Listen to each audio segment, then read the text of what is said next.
apa yang sebenarnya terjadi. Nah, setelah sholat subuh, sahabat-sahabat, ya, Pak Madi ini di rumah, ya, sambil ngopi, sambil sarapan pagi lah, ya. Jadi bertanya, apa yang sebenarnya terjadi? Kamu ini siapa? Kok bisa kamu memperlihatkan aku yang seperti itu? Atau cuman sihir yang aku lihat? Atau cuman apalah istilahnya ya, itu perbuatan kamu lah buat nakut-nakutin aku. Jadi orang ini mengatakan, ya sudah, kalau Bapak tidak percaya, itu terserah Bapak. Itu kembali ke keyakinan Bapak seperti yang aku katakan awal.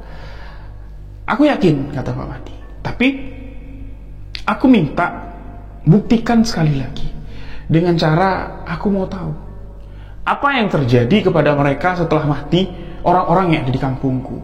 Jadi boleh, tapi dengan satu syarat. Bawa aku ke kampungmu dan kita menginap di sana selama 1 malam.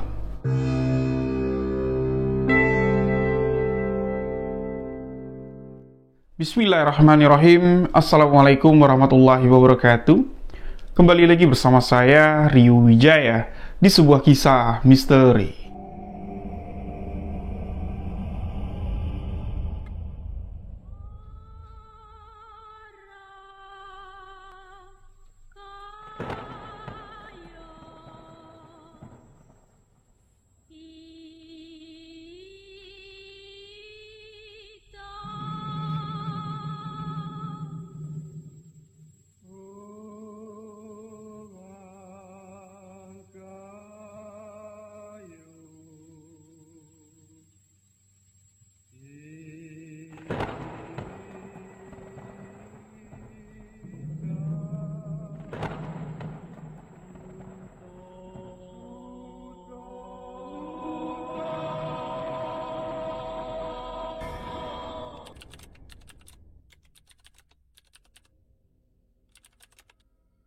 Terima kasih untuk sahabat yang telah mengklik video ini. Terima kasih untuk sahabat yang telah memberikan dukungan, memberikan support agar channel ini dapat berkembang. Untuk sahabat yang baru bergabung, baru mendengarkan kisah misteri yang saya ceritakan, sahabat boleh mengklik tombol subscribe, aktifkan notifikasi loncengnya, dan jangan lupa bagikan video sebuah kisah misteri ke akun sosial media sahabat-sahabat semua. Untuk lebih akrab dengan saya, sahabat boleh follow akun Instagram pribadi saya di Rio.wijaya91, TikTok di Rio.wijaya91, dan TikTok makan-makan saya di Rio Wijaya Makan-Makan. Untuk sahabat yang ingin berbagi cerita pengalaman misteri, boleh tuliskan cerita sahabat lalu kirimkan ke alamat email sebuahkisahmisteri@gmail.com. Insyaallah kisah kiriman sahabat akan saya bawakan di video sebuah kisah misteri selanjutnya. Untuk sahabat yang ingin ikut PO Hoodie, boleh hubungi WhatsApp admin yang ada di bawah ini. PO masih bisa dilakukan sampai tanggal 19 Februari nanti. Gaskan, jangan sampai kehabisan. Dan di video kali ini, tanpa banyak basa-basi, saya akan menceritakan sebuah kisah misteri yang dapat membuat satu kampung orang yang menggunakan pesugihan itu sujud bertobat kembali ke jalan yang benar. Kisah ini dikirimkan oleh Pak Jumadi, atau kita singkat saja dengan nama Pak Madi, sesuai nama panggilan beliau di kampung, nama sehari-hari yang dikenal oleh orang Pak Madi.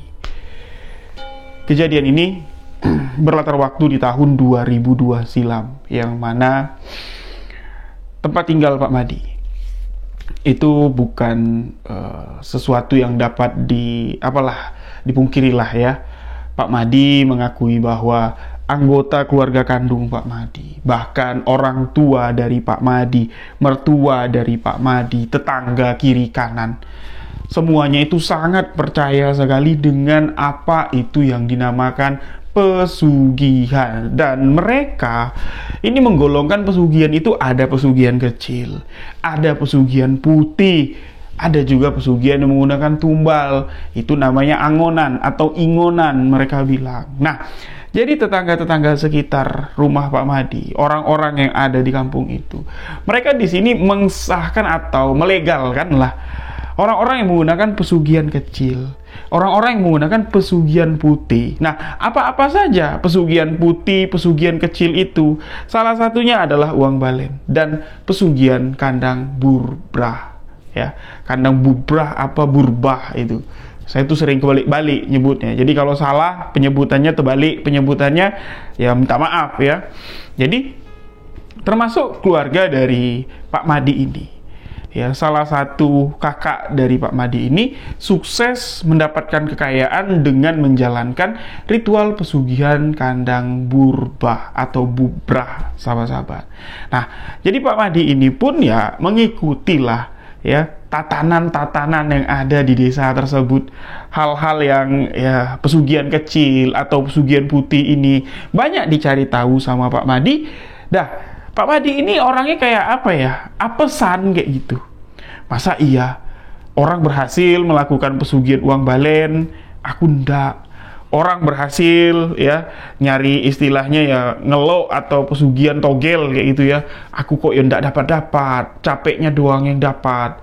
Sampai Pak Madi ini berumah tangga, sampai Pak Madi ini menikah, sahabat-sahabat.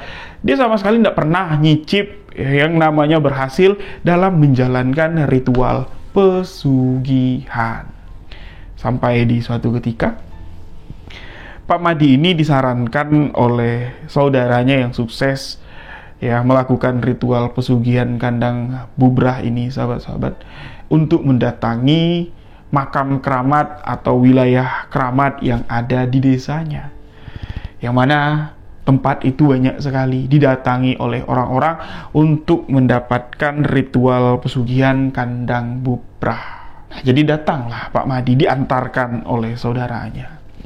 Persyaratan udah dipenuhi, tatanan-tatanan sudah siap dijalani oleh Pak Madi, yang mana perjanjiannya setiap 1 tahun sekali renovasi di rumah dilakukan, itu sebagai tanda syukur, dan semakin besar renovasi, semakin banyak renovasi yang dilakukan ya di tahun yang akan datang, itulah gambaran rezeki yang akan datang. Dan harus punya usaha, duitnya itu tidak datang sendiri jatuh dari langit. Nah, itu dijalankan sama Pak Madi, sahabat-sahabat, sama istrinya. Setahun dia merantau ya, kelihatan hasil dagangannya itu laris manis Tanjung Kibul, dagangan laris, duit Pak Madi sudah mulai ngumpul. Pulang kampung nih Pak Madi nih, belum beli mobil, belum beli motor, belum boleh, karena ritual pertama harus diselesaikan dulu. Rumah yang ditinggal setahun direnovasi. Dalam pertengahan renovasi, itu tuan yang punya rumah itu harus pergi lagi nyari duit. Jadi tukangnya aja yang nyelesain, kalau perlu borongannya itu diselesain setahun baru selesai. Jadi rumah itu tidak boleh ada bentuk dalam setahun. Diikutin sama Pak Madi. Di tahun kedua memang rezekinya berkali-kali lipat, tapi belum bisa juga beli apa-apa, masih untuk memenuhi ritual kandang bubrah ini tadi. Nah, di tahun ketiga Pak Madi ini kepingin lah ya kayak anak-anak rantau lain, pulang kampung setidaknya pakai motor baru. Nggak dapat mobil, ya motor lah yang baru kayak gitu ya. Jadi rencana untuk ritual kandang bubrah yang ketiga, uangnya sudah disiapkan, itu dipangkas sama si Pak Madi. Dibelikannya lah mobil second. Jadi dia mau pulang kampung itu bawa mobil. Dan di situ gagalnya ritual kandang bubrah yang dilakukan oleh Pak Madi. Dan setelah ritual itu gagal, dipikir-pikir sama Pak Madi, ini bukan pesugihan yang kulakukan ini, tapi pembodohan. Kenapa pembodohan? Ya wajar, setahun aku hitung aku ngumpulin duit sebanyak itu. Ya kalau aku bangun rumah, mungkin rumah aku lebih bagus dari rumah yang ada di kampung sekarang. Tapi karena aku ngikutin ritual itu ngabisin duit ndak karuan, ya jadi kayak gini. Jadi istilahnya apa ya? Ritual kandang bubrah yang dilakukannya itu cuma sebagai motivasi doang, biar jualannya getol, karena ada iming-iming nih. Kalau jualannya datang lebih awal, dia bakal lebih cepat kaya kayak gitu. Terus kalau lebih hemat, dia ritual pesugihan itu lebih banyak lagi dapat untungnya. Nah, itu dia mikir pakai logika, ini kayak aku nih diakal-akalin aja kayak gitu.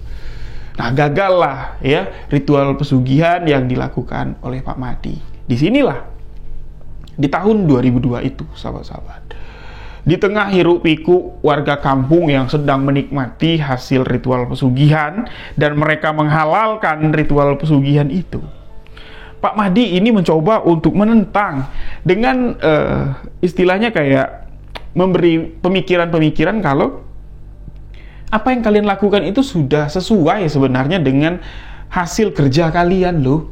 Ini tidak ada kaitannya loh dengan ritual-ritual pesugihan.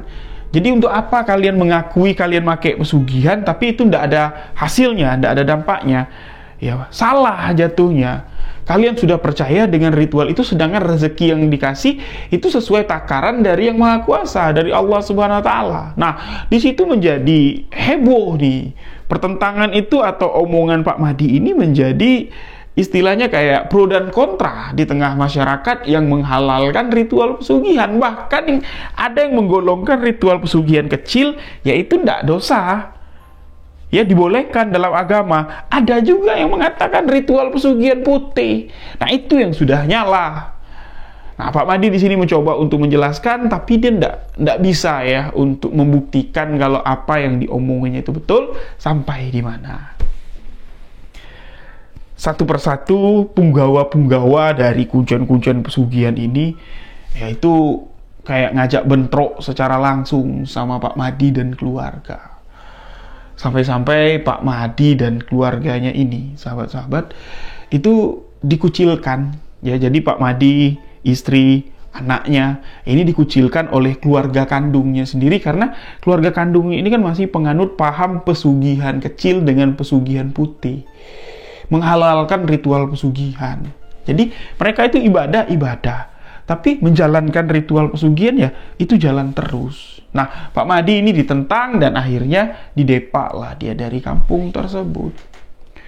Yang lucunya lagi di sini Pak Mahdi bilang, setiap ada yang berani kontra ya dengan tradisi yang ada di kampung itu, pasti akan mengalami nasib yang sama dengan Pak Mahdi. Sampai-sampai ustadz guru ngaji yang ada di kampung itu nasibnya samalah dengan Pak Mahdi ini, pasti terbuang. Nah, di saat itulah, di tahun 2002 itu sahabat-sahabat, ketika Pak Mahdi ini terbuang, dia ya istilahnya dikucilkan sama keluarga kandungnya, sama seluruh warga desa pun, Pak Mahdi mencoba untuk mencari kebenaran di dalam dirinya dulu. Nah, mencari kebenaran di dalam dirinya pertama, dia tidak langsung istilahnya langsung alim, langsung tobat, tidak. Dia mencari istilahnya orang-orang yang betul, yang mengerti paham tentang hal-hal yang berbau pesugihan. Jadi dia mendatangi dukun-dukun, dia mendatangi juru kunci untuk mencari tahu gimana sih ritual pesugihan yang sebenarnya itu. Apakah iya ritual pesugihan kandang burbah kayak gini, uang balen, terus penglaris dagang kayak gini? Apa kampungku itu memang betul? Itu ada berkah, orang menggunakan pesugihan, bisa sukses semua, kenapa aku tidak? Nah, dia mencari kebenaran di sana dulu. Ya, dia mencari di mana letak salahku ini, kalau salahnya di mana, terus kenapa aku nggak mau dikasih rezeki dari jalan pesugihan, kayak gitu ya. Nah, dari beberapa dukun yang didatangi oleh Pak Mahdi ini, dia pun menjalankan ritual-ritual sesuai dengan penggunaan atau pelaksanaan orang yang minta pesugihan. Tapi dalam hati Pak Mahdi, dia bukan untuk mendapatkan kekayaan, cuman mau tahu saja gimana ya orang pergi ke Gunung Kawi itu ritualnya gimana, orang pergi ke pantai selatan itu ritualnya gimana. Dijalankan semua sama Pak Mahdi, sahabat-sahabat. Dan di setiap Pak Mahdi ini menjalankan ritual itu, dia terus terang mengatakan kepada juru kuncinya, berhasil tidak berhasil, aku tidak peduli. Aku cuman ingin tahu. Aku cuman penasaran seperti apa ritual pesugihan yang sebenarnya. Cukup aku tahu. Ya kalau berhasil pun aku tidak kujalankan, kalau gagal pun ya syukur. Karena dia cuma pengen tahu betul enggak ritual pesugihan ini ada kaitannya dengan demit. Ya ada kaitannya dengan iblis. Ada nggak perjanjian-perjanjian seperti itu? Karena paham Pak Madi dari kampung, nih ulama, guru ngaji yang ada di kampung itu mengatakan, kalau ritual pesugihan itu sah-sah saja. Itu yang mau ditentang sama Pak Madi ini, dicari pembuktiannya. Kalau terbukti memang ada kaitannya, muja, minta nyi, demit, jin, iprit, minta rezeki, nanti kuberikan tumbal, berarti nyata. Kiai-kiai itu adalah kiai-kiai murtad yang perlu dibasmi untuk membersihkan kampung. Nah, itu. Nah, jadi ke Gunung Kawi dia, ke pantai selatan, dia ngikutin ritual. Nah, setelah ritual itu didapat, istilahnya setelah ritual itu dijalankan, dia kan tahu nih bacaannya seperti apa, jampe-jampenya seperti apa, dan dia menganalisa bahwa dari semua ritual tersebut ini sudah menyala, menyimpang dan menduakan Tuhan, menduakan Sang Maha Pencipta Allah Subhanahu wa taala, dan ini salah. Jadi sudah dapat dia data dari pesugihan ini. Nah, kembali dia ke jalan yang lurus. Pak Madi sempat ke Demak. Pak Madi sempat dia mengunjungi makam-makam wali Allah, makam-makam wali Songo.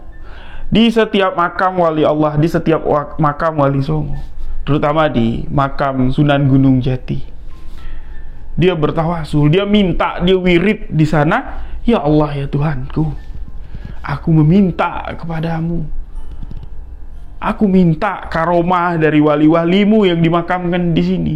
Bukakan hati dan pikiranku, bukakan hati dan pikiran keluarga-keluargaku untuk melihat apa jalan yang sebenarnya mereka pilih. Jalan seperti apa yang mereka jalankan. Jadi dia memang betul-betul ya istilahnya kepingin menjadi seorang yang membuka pikiran keluarga-keluarga dekatnya lah. Kalau ya pesugihan-pesugihan yang dijalankan warga kampung itu nyala. Nah, dari situ ya Pak Madi ini mengatakan seperti batinnya itu ada yang membimbing sahabat-sahabat. Dari makam Sunan Gunung Jati, dia ke Ampel, sholat di masjid. Ya, dia bertawasul lagi dan balik lagi ke kampungnya seminggu. Pak Madi ini di kampung baru ya, karena kan di kampung pesugihan itu dia sudah terusir sahabat-sahabat. Jadi di kampung baru itu, nah Pak Madi ini didatangi seorang bapak-bapak lah, nggak terlalu tua, tubuhnya kecil, nggak terlalu tinggi, mungkin gambaran tingginya 156 lah, nggak sampai 160 Pak Madi bilang. Berpenampilan layaknya seperti musafir. Jadi mampir dia ke rumah Pak Madi. Assalamualaikum Pak. Waalaikumsalam, kata Pak Madi. Mau cari siapa Pak? Numpang tanya. Boleh, kata Pak Madi. Bapak tahu rumah Bapak Kepala Desa di kampung ini? Oh, tahu. Ada perlu apa? Mari saya antarkan. Enggak, sebenarnya saya cuma minta izin untuk menumpang sementara di kampung ini. Oh, Bapak baru pindah, kata Pak Madi. Bukan, saya numpang lewat, tapi kayaknya belum sanggup untuk melanjutkan perjalanan. Saya numpang untuk menginap di kampung ini.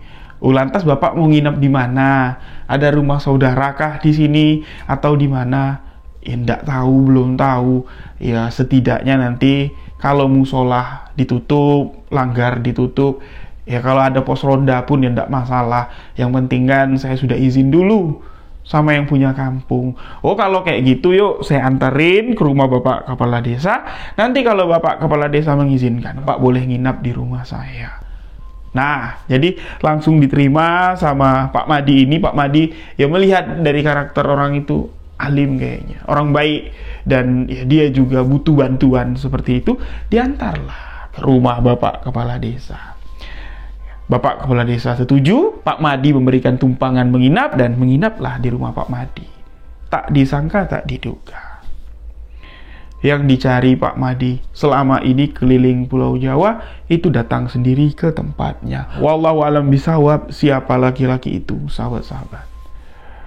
Entah dari mana dia berasal, namun pola pikirnya lisannya bertutur, ini dapat menggetarkan hati setiap orang. Di malam pertama, Pak Madi numpangin atau ngobrol lah ya bareng-bareng di rumah Pak Madi dengan tamunya itu. Pak Madi ini dia sudah tobat. Ya, dari ritual-ritual pesugihan yang dijalankan untuk cuman sekedar cari tahu ini, dia sudah tobat. Tapi tetap ya, yang namanya kita melakukan dengan sengaja, apapun alasannya itu, tetap kita bersalah, sahabat-sahabat. Sebagai contoh,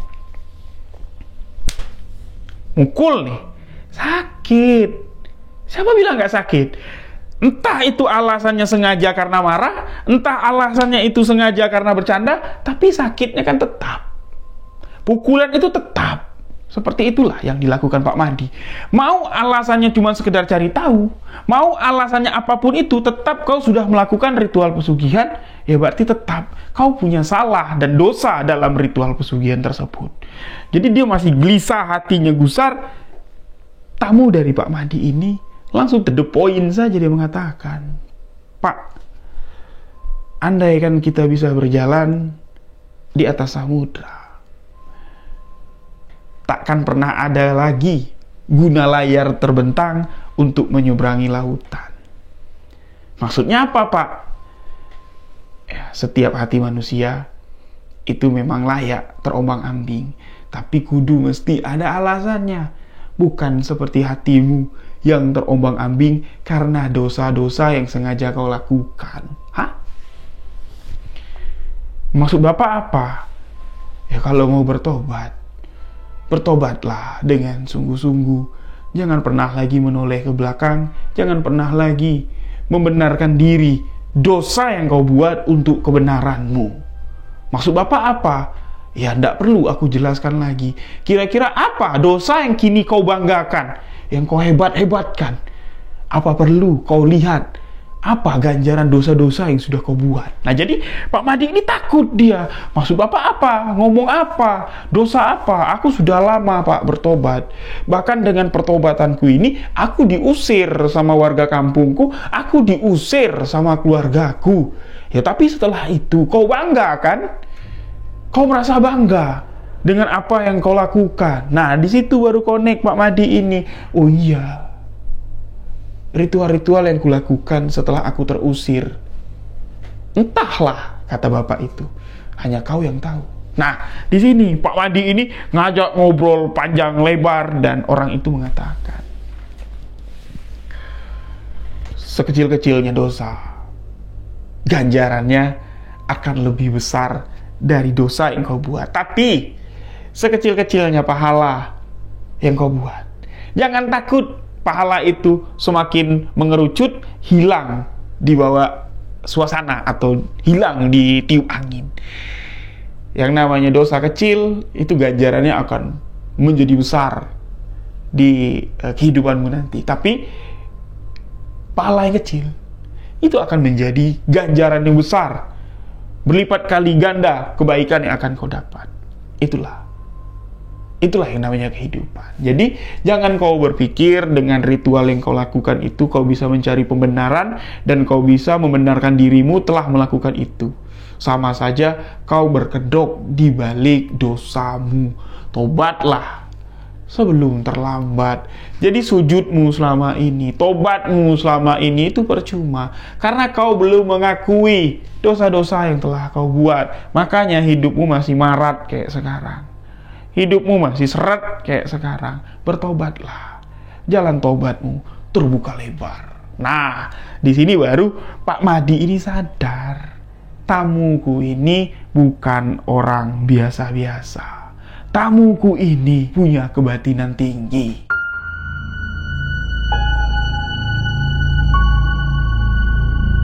Dan di malam itulah Pak Madi ini diberikan gambaran, sahabat-sahabat, oleh orang itu.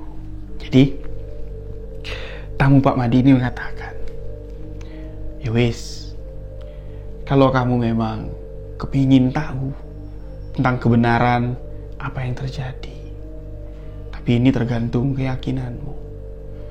Ketika keyakinanmu sampai, kau akan sampai ke tempat yang betul-betul tak pernah terfikirkan olehmu akan kau datangi di hari itu nanti. Apa itu? Kata Pak Mahdi. Kalau kau mau, ambil wudukmu. Setelah kau wudhu, sholat 2 rakaat, sunnah taubat, dan setelah itu wirid. Dikasih nih wiridannya nih sahabat-sahabat.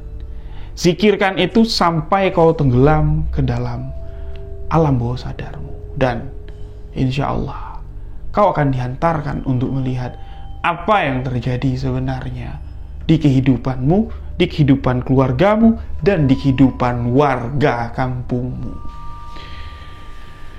Merinding nih Pak Mahdi nih. Ini seriusan, ini udah tengah malam nih loh. Iya. Kalau kau masih bertanya-tanya di dalam hati dan mencari pembenaran, coba lakukan. Nah mulai nih, ya ambil wudhu. Pas ngambil wudhu itu aja terasa dingin sekali sahabat-sahabat. Ambil wudhu, ya selesai ambil wudhu, 2 rakaat dia. Sholat taubat, sunnah taubat. Nah setelah sunnah taubat, dia ini di ruang tamu rumahnya, duduk berhadapan, dikasih wiritannya dizikirkan. Ketika dia masuk ke dalam alam bawah sadarnya, Pak Mahdi itu ya cuman melihat ada setitik cahaya yang semakin lama tuh semakin terang, semakin terang, semakin terang, dan terang itu dia membuka mata, itu dia sudah ada di alam yang berbeda. Alam itu gelap ya, tapi kedap. Jadi suara napas Pak Mahdi ini aja bergema. Dia tidak tahu mau berjalan kemana. Kelam. Jadi dia cuma mengikuti kata hatinya aja. Dia melangkah, melangkah, melangkah, dan dia masuk ke suasana kayak nuansa yang agak pengap dan semakin panas. Dan dia melihat ke kiri kanan, itu samar-samar terlihat itu adalah kampungnya. Kampung Pak Mahdi yang semuanya itu mengerikan. Mulai dari jalannya, mulai dari bangunannya, mulai dari awan merah yang menutupi kampung itu. Dia tahu kalau itu kampungnya. Dia tahu kalau itu, wah ini rumah si A, ini rumah si B. Wah, aku mau lihat rumah ibu bapakku, aku mau lihat rumah saudaraku. Berjalan Pak Mahdi di tengah jalan setapak di kampung itu, dan kaki Pak Mahdi ini tidak sanggup dia sahabat-sahabat. Napak lama-lama di jalan itu tidak sanggup, panas sekali, kayak batunya itu menyala. Jadi dia jijit gini nih, jijit terus, dan sampailah dia di depan rumah ibu bapaknya. Apa yang dilihat Pak Mahdi? Rumah ibu bapak Pak Mahdi itu dipenuhi oleh sosok-sosok yang mengerikan. Kayak atapnya itu kayak penuh dengan lendir. Di depan pintunya itu kayak ada kepala, badannya kayak badan ular, kepalanya kepala manusia, lendut-lendut kayak gini. Di bagian atap rumah itu kayak ada jin, kayak gini, menakutkan sekali. Dan terdengar suara rintih dari dalam rumah, suara tangis, dan itu suara ibu bapak dari Pak Mahdi. Tapi dia tidak bisa masuk, sahabat-sahabat. Pak Mahdi ini tidak bisa masuk karena ada sosok-sosok yang menakutkan itu. Nah, berpaling lagi dia nih ke rumah saudaranya yang menggunakan pesugihan kandang bubra tadi. Nah, di situ dia melihat rumah yang bagus, rumah yang besar yang dilihat Pak Mahdi. Itu tidak tahu dari mana sumber darah yang terus menetes dari dinding bagian rumah. Terus menetes, dan itu darah segar, sahabat-sahabat. Pak Mahdi mau masuk, tapi kayak dia terhalang, kayak dia nginjak halamannya itu semakin panas saja rasanya. Jalan setapak itu udah panas batu-batunya. Nah, dia menginjak halaman rumah saudaranya yang menggunakan pesugihan kandang bubra ini, itu jauh lebih panas lagi. Tidak berani dia masuk. Dia terus keliling-keliling kampung, melihat setiap rumah warga di sana itu dipenuhi oleh energi negatif dan ditunggu oleh sosok-sosok yang mengerikan. Jadi semakin kaya terlihat. Wah, ini tetangga rumahku. Pak Madi ingat, di rumah Pak Johan misalnya. Pak Johan ini memang sudah lama menggunakan pesugihan uang balen, pesugihan kandang bubrah lagi dipakai sama dia. Itu pekat sekali hitamnya. Bau amis, bau busuk, suara rintihan itu terdengar. Di dalam itu terdengar. Nah, wah ini rumah Bu apa gitu, Bu Putri misalnya gitu ya.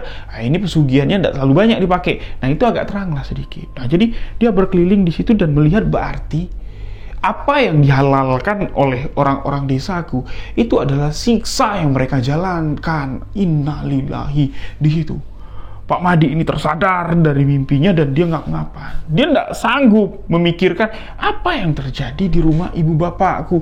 Setahu Pak Madi, ibu bapaknya itu sangat membanggakan ritual pesugihan keturunan keluarganya yang dijalankan mereka, yaitu ritual pesugihan kandang bubrah. Tapi Pak Madi tidak bisa menjalankan itu, tidak tahu kenapa. Nah, jadi dia nangis nih. Nangis, dia mau cerita semua dengan tamunya ini. Tamu Pak Madi ini tidak ada lagi di hadapan Pak Madi, sahabat-sahabat. Tidak tahu kemana menghilangnya. Jadi Pak Madi keluar, nyari ke kamar mandi, nyari ke kamar tempat dia tidur, nyari. Itu tidak ada. Nah, tidak lama kemudian terdengar suara azan subuh berkumandang. Nah, Pak Madi mandi dia. Habis mandi, dia langsung ke musola ya, ke langgar dekat rumahnya. Nah, di langgar itu dia ketemu dengan tamu yang dicari-cari Pak Madi tadi. Nah, bertemunya Pak Madi di langgar pada saat sholat subuh itu membuat Pak Madi tenang juga. Jadi dia bisa bertanya apa yang sebenarnya terjadi. Nah, setelah sholat subuh, sahabat-sahabat, ya, Pak Madi ini di rumah ya sambil ngopi, sambil sarapan pagi lah ya. Jadi bertanya, apa yang sebenarnya terjadi? Kamu ini siapa? Kamu ini ustadz kah? Kiai kah? Kok bisa kamu memperlihatkan aku yang seperti itu? Atau cuman sihir yang aku lihat? Atau cuman apalah istilahnya ya, itu perbuatan kamu lah buat nakut-nakutin aku. Jadi orang ini mengatakan ya sudah, kalau Bapak tidak percaya, itu terserah Bapak. Itu kembali ke keyakinan Bapak seperti yang kukatakan awal. Aku yakin, kata Pak Madi. Tapi aku minta buktikan sekali lagi. Dengan cara aku mau tahu apa yang terjadi kepada mereka setelah mati orang-orang yang ada di kampungku. Jadi boleh, tapi dengan satu syarat. Bawa aku ke kampungmu dan kita menginap di sana selama 1 malam. Nah, ini kan agak susah, sahabat-sahabat. Pak Madi ini sudah di blacklist dari kampung itu. Apa kata orang-orang kampung nanti? Tiba-tiba Pak Madi datang bawa orang lain lagi, pasti pemikirannya beda. Gimana ya caranya? Nah, Pak Madi punya ide. Ya, kita punya mobil. Nanti kita tidur di mobil saja. Kita parkirkan dekat kampung. Nggak mesti masuk ke kampung kan? Yang penting dekat pemakaman, kata orang tadi. Ya sudah, aku ada akal. Ya sudah, dia pinjam mobil. Pinjam mobil, pakai mobil. Nah, malam-malam dia datang, tiba-tiba parkir dekat mobil, dekat kuburan mobilnya, dan disitulah. Nggak pakai ritual apa-apa, nggak pakai sajian-sajian apa-apa, nggak. Kalau Bapak mau melihat, ayo kita tidur. Jadi mobilnya dimatikan, dikunci, tidur Pak Madi ini. Ya, tidur dalam tidurnya. Pak Madi ini merasa tidur di mobil itu kayak ngap ya awalnya ya. Tapi lama-lama kok nyaman, lama-lama tenang, dan Pak Madi masuk ke alam mimpi. Alam mimpi yang begitu menakutkan. Ingat, yang pertama di waktu tengah malam menjelang subuh kemarin itu bukan alam mimpi ya, alam bawah sadar saja. Dia tidak tidur, dan ini baru pure masuk ke alam mimpi. Dia benar-benar mimpi, dia tertidur, dia sadar kalau dia tidur. Nah, di situ sahabat-sahabat, Pak Madi masuk kayak ke dalam gambarannya kayak neraka. Tapi orang-orang yang ada di dalam neraka itu dikenal semua sama Pak Madi, dan orang-orang itu memanggil nama Madi. Tolong sakit panas putus tangannya. Teriak. Ada lagi yang sedang badannya itu sedang kayak dididihin gitu. Itu kulitnya meletus, sahabat. ya. Yang keluar dari kulitnya itu kayak larva itu, panas, sakit di, tolong di, sakit di, mati, hidup lagi, mati lagi, hidup lagi, bau daging terbakar, bau rambut terbakar. Itu membuat Pak Mahdi ini kayak, ya Allah ya Tuhanku, apa yang kulihat? Dan Pak Mahdi melihat perwujudan yang ada di sana itu bukan kayak seperti di cerita-cerita agama gitu ya, cerita-cerita Islamik lah misalnya ya, di neraka itu yang menghukumnya malaikat ya, di neraka itu ada malaikat yang menjaga. Kalau ini enggak, perwujudannya itu mengerikan, itu iblis semua, itu kayak demit semua yang menyiksa orang-orang ini tadi. Dan Pak Mahdi ini bertanya kepada salah satu yang paling mengerikan lah di sana, ya, kalian ini sedang apa? Kasihan saudara-saudaraku, kasihan warga-warga kampung di sini. Sudah cukup, mereka sudah mati. Untuk apa kalian siksa lagi? Untuk apa orang sudah mati kalian matiin lagi? Kalian hidupkan lagi? Kalian ini siapa? Apa urusanmu? Mereka semua adalah budak-budakku. Mereka semua telah menyerahkan kehidupannya untuk permainanku. Bukan hakmu. Kau cuman kesini untuk melihat. Lihatlah apa yang ingin kau lihat. Inilah yang mereka dapat dari apa yang telah kuberi. Auzubillahi min zalik, Allahu Akbar. Yang dilihat Pak Mahdi itu bukan neraka, ternyata sahabat-sahabat. Itu masih di dunia. Siksa dari demit pesugihan yang memberikan kekayaan kepada pelaku-pelaku pesugihan yang menghalalkan pesugihan di kampungnya si Pak Mahdi.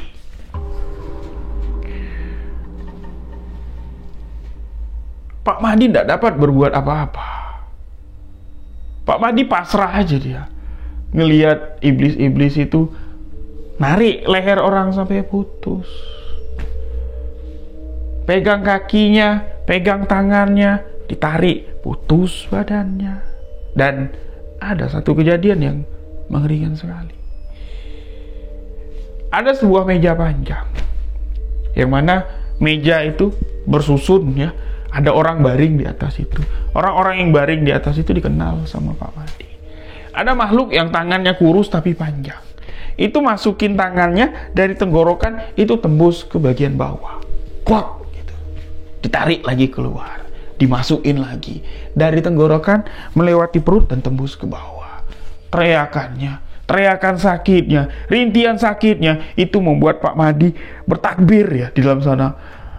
Dia bertakbir, benar-benar bertakbir. Allahu Akbar, Allahu Akbar, Allahu Akbar, Allahu Akbar. Dan ketika Pak Mahdi bangun, itu warga sudah rame, ngetok-ngetok kaca mobil Pak Mahdi. Woi, ngapain? Dikiranya Pak Mahdi ini ngapa-ngapain di dalam. Dan lagi-lagi orang yang menemani Pak Mahdi, tamu Pak Mahdi yang diajaknya menginap di rumahnya, itu tidak ada dalam mobil. Pintu mobil masih terkunci semua. Tidak tahu dia keluar dari mana, karena Pak Mahdi ini panik. Ya, dia tidak berani ngegas mobil karena mobil itu sudah dipalang sama warga. Pelan-pelan lah dia buka kaca, hampir lagi dijotos dia, untung orang kenal. Hei Mahdi, ngapain kau kesini? Ngapain kau tidur dekat kuburan? Alasan Pak Mahdi cuma satu. Aku kecapean, mau pulang ke rumah itu tidak sanggup. Jadi aku menginap di sini. Kenapa tidak mampir ke tempat ibu bapakmu? Kenapa tidak mampir ke rumah tetangga atau ke rumah keluarga? Kenapa tidur di kuburan? Pak Mahdi cuma bilang, aku takut kalian usir. Oh ya sudahlah, Mahdi ternyata. Ya sudah, kau mau kemana? Mau ke rumah ibumu apa mau balik? Aku mau balik aja lah. Nah untung selamat Pak Mahdi ini, sahabat-sahabat. Nah jadi setibanya di rumah, ya Pak Mahdi ini lagi-lagi tidak melihat ini orang kemana. Kok tiba-tiba ngilang? Nah ketika sholat asar berjamaah di masjid, ketemu lagi. Dan orang itu mengatakan, aku bangun duluan sholat subuh, kamu tak bangunin, itu ndak mau bangun kayak gitu ya. Terus kamu sholat subuh di mana? aku mau sholat subuh di masjid kampung yang kita tidur, nggak ada yang azan di sana. Ya sudah, aku jalan kaki, aku pulang ke kampung kita, aku sholat di sini subuh tadi. Nah, menurut ya pengakuan dari warga sekitar, orang itu sebelum subuh sudah ada di masjid, sahabat-sahabat. Nah, sedangkan dia bilang subuh baru jalan ke masjid. Jadi siapa yang benar, siapa yang salah gitu ya dalam penglihatan ini. Nah, di situ Pak Mahdi ini yakin kalau ini bukan orang sembarangan. Ya, Pak Mahdi yakin kalau ini adalah wali Allah ya, yang berwujud musafir, yang Allah kirimkan lah. Ya, doa-doa Pak Mahdi ya terkabul dan bertemu orang ini. Nah, jadi pada dasar itu Pak Mahdi to the point, dia mengatakan seperti ini. Kalau memang kamu dipertemukan Allah dengan aku dengan tujuan untuk memberikan pembenaran dalam kesalahan yang ada di kampungku, aku cuma minta satu. Bisa enggak? Bisa enggak kau buat ibu dan bapakku melihat apa yang terjadi, apa yang kulihat, apa yang benar-benar nyata yang kulihat tadi malam. Orang itu bertanya, jangankan ibu dan bapakmu, seizin Allah, seluruh warga yang berkaitan dengan ritual keji tersebut akan mengalami apa yang kau lihat, apa yang kau rasakan di malam nanti. Nah, jadi Pak Mahdi ini antara percaya dengan enggak. Oh, masa iya semuanya bisa? Insya Allah. Sama-sama kita meminta kepada Allah, apa yang kau lihat itulah sebuah kebenaran yang telah Allah perlihatkan. Merinding tuh. Jadi malam itu mereka ini tidak tidur, sahabat-sahabat, tidak ngobrol juga, tidak curhat juga. Mereka zikir, mereka wirid, minta sama Allah, ya Allah Tuhanku, berikanlah hidayah, berikanlah istilahnya pencerahan untuk warga desa yang sudah nyala. Nah, di malam itu sesuai dengan apa yang terjadi ya, apa yang digambarkan ya, menjelang subuh, sahabat-sahabat, ibu bapak Pak Mahdi, saudara-saudara Pak Mahdi, ini semuanya ke rumah Pak Mahdi, nangis dia, menceritakan kalau kami mengalami mimpi yang menakutkan. Kampung kita kebakaran, nak. Nggak tahu itu ada lahar dari mana, tapi cuman kamu yang tak tersentuh lahar tersebut. Kamu masuk ke dalam masjid, kami nggak bisa masuk ke dalam masjid, nak. Apa arti mimpi ini? Dan yang mengalami mimpi itu bukan cuma ibu, bukan cuma bapak, tapi semua warga kampung. Di tengah malam bangun sama-sama, melihat dirinya disiksa, melihat tetangganya disiksa, tubuhnya dipotong-potong, gosong semua, tubuhnya terbakar, dilalap lahar. Itu nyata terjadi dalam satu malam. Jadi Pak Mahdi ini bingung dia mau menjawab apa, dan lagi-lagi di situasi genting seperti itu. Orang yang tadi sama-sama wirid, sama-sama zikir dengan Pak Mahdi, tidak tahu hilang kemana. Wallahu a'lam bishawab. Hanya Allah yang tahu sebuah misteri. Hanya Allah yang tahu sebuah kebenaran, apa yang ingin ditunjukkan oleh Allah. Nah, di sini sahabat-sahabat, Pak Mahdi ini dia bertakbir, mengajak seluruh anggota keluarganya untuk mengucap dua kalimat syahadat, asyhadu an la ilaha illallah wa asyhadu anna muhammadar rasulullah. Apa yang kalian lihat itu adalah gambaran nyata yang Allah berikan. Apa yang kalian lihat itu adalah gambaran nyata yang Allah berikan. Dan ingat, Allah tidak menegur untuk kedua kalinya. Teguran kedua tentunya akan berbeda. Sebelum teguran kedua sampai, alangkah baiknya akui kesalahan kalian, akui dosa-dosa kalian. Dan mereka ini kayak linglung, tidak tahu salahnya apa, tidak tahu dosanya apa. Singkat cerita dijelaskan kalau kalian sudah salah, menghalalkan apa yang sudah jelas-jelas nyala dalam ajaran agama kita, yaitu menghalalkan pesugihan. Dan singkat cerita, sahabat-sahabat, satu kampung ini meninggalkan ritual pesugihan tersebut, dan sesuai dengan apa yang dipikirkan oleh Pak Mahdi. Ketika semuanya tobat, mereka tuh ndak kayak kena busung lapar, kayak ndak kena kemiskinan, enggak. Mereka itu cepat sekali bisa beradaptasi dan survive dan bisa berbisnis dengan jalan-jalan yang betul. Tapi tetap Pak Madi yang sudah terusir dari sana, dia tidak mau kembali di sana. Dia lebih baik untuk melanjutkan perjalanannya, mencari seseorang yang telah membimbingnya. Sampai hari ini, Pak Madi itu pindah sana, pindah sini, pindah sana, pindah sini. Bahkan Pak Madi bilang, di Sumatera dia pernah di Palembang, pernah di Lahat, pernah di Bengkulu, dan sekarang posisi Pak Madi itu ada di Pekanbaru Riau. Dia ngontrak. Ya, di setiap perjalanannya, dia cuma mikir satu, kepingin lagi ketemu di masjid dengan orang yang wajahnya masih diingat sampai saat ini sama Pak Madi. Nggak tahu itu siapa, dan namanya pun Pak Madi sampai hari ini tidak pernah berkenalan dan berjabat tangan minta namanya siapa. Dan Pak Madi mengirimkan cerita ini dengan harapan satu, semoga sahabat-sahabat pendengar jangan pernah berpikir sama dengan warga kampungnya, ya, menghalalkan ritual pesugihan dengan memberikan penggolongan-penggolongan, pesugihan kecil tidak ada dosanya, pesugihan putih itu bisa dijalankan sesuai syariat.